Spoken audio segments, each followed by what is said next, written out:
শুনেন, ইয়া আমিরুল মুমিনিন, আমি বিবাহ করলাম, বিবাহ করার পর আমার স্ত্রীর গর্ভে যখন বাচ্চা আসলো, সন্তান আসলো, সন্তান আসার পর হঠাৎ করে জিহাদের ডাক এসে গেছে।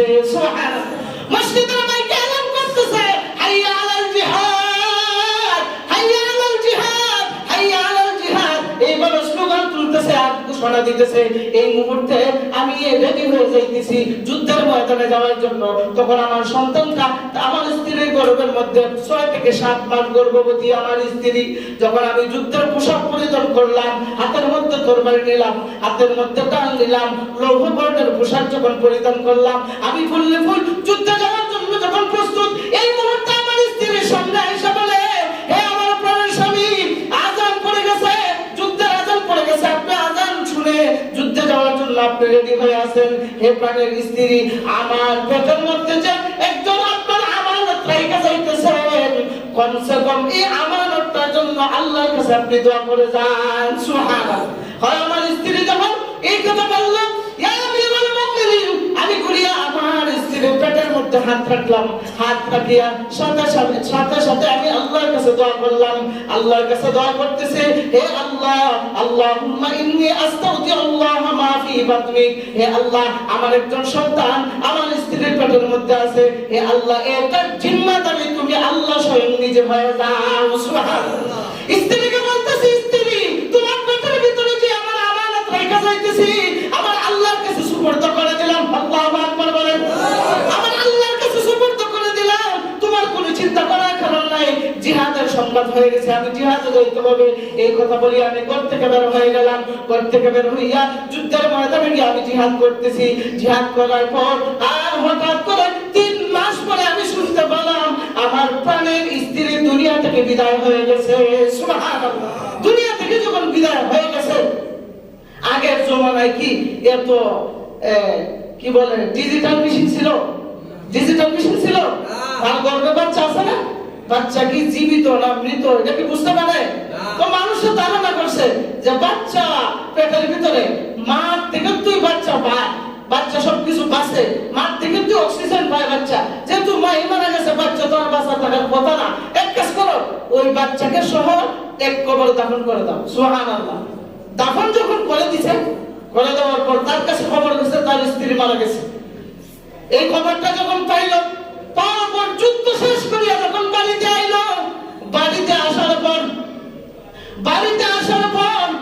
বাড়িতে আইসা সমস্ত লোকেরা বলে, তুমি তো আসলা ঠিকই, তোমার সন্তান আর বিবি তো আর দুনিয়াতে নাই। সুবহানাল্লাহ। সন্তান আর বিবি দুনিয়াতে নাই। তিনি বলেন, আলহামদুলিল্লাহ, আল্লাহ মাল আল্লাহ নিয়ে গেছে, আমি আল্লাহর দরবারে জিম্মা দিয়েছিলাম, আল্লাহ পছন্দ করেছেন, আল্লাহ নিয়ে গেছে, আমার কোনো দুঃখ নাই। বলে আরেকটা ঘটনা কি জানেন? বলে কি ঘটনা? বলে আরেকটা ঘটনা হলো, প্রত্যেকদিন গভীর রাতে তোমার স্ত্রীর কবর থেকে আগুনের লুকা উপরের দিকে উঠে। সুবহানাল্লাহ। এই কথা যখন বলছে তখন তিনি বিশ্বাস করে না। তিনি বলে, না, আমার স্ত্রী একজন নেককার ছিল, আবাদা সালেহা তাকিয়া জাহেদা আশিকা একজন নারী ছিল, একজন মুমিনা নারীর ভিতরে যে গুণ আছে সমস্ত গুণ আমার স্ত্রীর ভিতরে আছে। তার কবরে কখনো আযাব হতে পারে না, তার কবরে কখনো আগুন জ্বলতে পারে না। বলে তুমি যদি বিশ্বাস না করো তাহলে তার কবরে তুমি গভীর রাতে গিয়া দেখো। আল্লাহু আকবার। ইয়া আমিরুল মুমিনিন, আমি তাদের কথা অনুযায়ী একদিন রাত্রিবেলা আমি তার কবরের পাশে দিয়ে যাইতেছি, গিয়া কবরের পাশের মধ্যে যখন দাঁড়াইলাম, দাঁড়ানোর সাথে সাথে হঠাৎ করে দেখি কবরের মাটিগুলো সরে গেছে। আল্লাহু আকবার বলে। মাটিগুলো সরে গেছে। শুধু তাই নয়, মাটিগুলো সরে যাওয়ার পর এমনি দিকে একটা আগুনের লুকা উপরের দিকে উঠছে। সুবহানাল্লাহ। আমি ভয় পেয়ে গেলাম।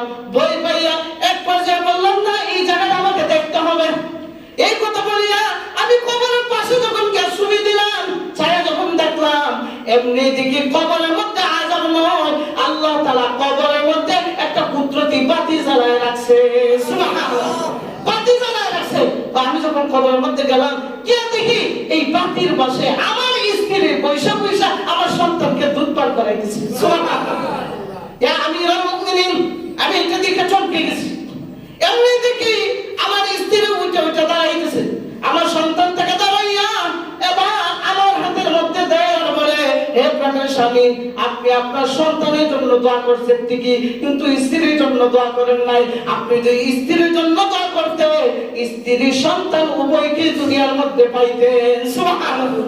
আমি বলছিলাম দোয়া করার জন্য, শুধু আপনি আপনার বাচ্চার জন্য দোয়া করছেন। নেন আপনার এই আমানত আল্লাহ তাআলা আপনার কাছে ফিরিয়ে দেওয়ার জন্য আল্লাহ তাআলা এই বাচ্চাকে কবরের মধ্যে বাঁচায় রাখছেন। সুবহানাল্লাহ। নেন আমানত ফিরিয়ে নিয়ে যান। এই কথার দ্বারা কি বোঝা যায়? আমরা কি খালি নিজের জন্য দোয়া করব না সবার জন্য? বলেন সবার জন্য। কার জন্য? সবার জন্য দোয়া করা, শুধু নিজের জন্য দোয়া করেন না।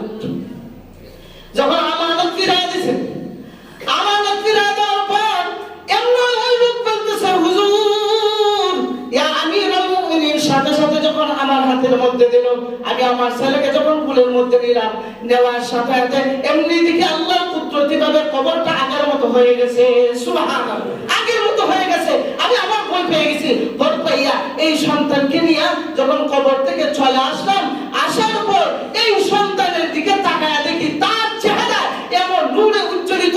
দেখেন আল্লাহ পাক রব্বুল আলামিন এই সন্তানকে কবরের মধ্যে প্রসব করাইছেন। প্রসব করাইয়া তাকে নার্স হিসেবে ব্যবহার করেছেন আল্লাহ তাআলার ফেরেশতা দিয়া। সুবহানাল্লাহ।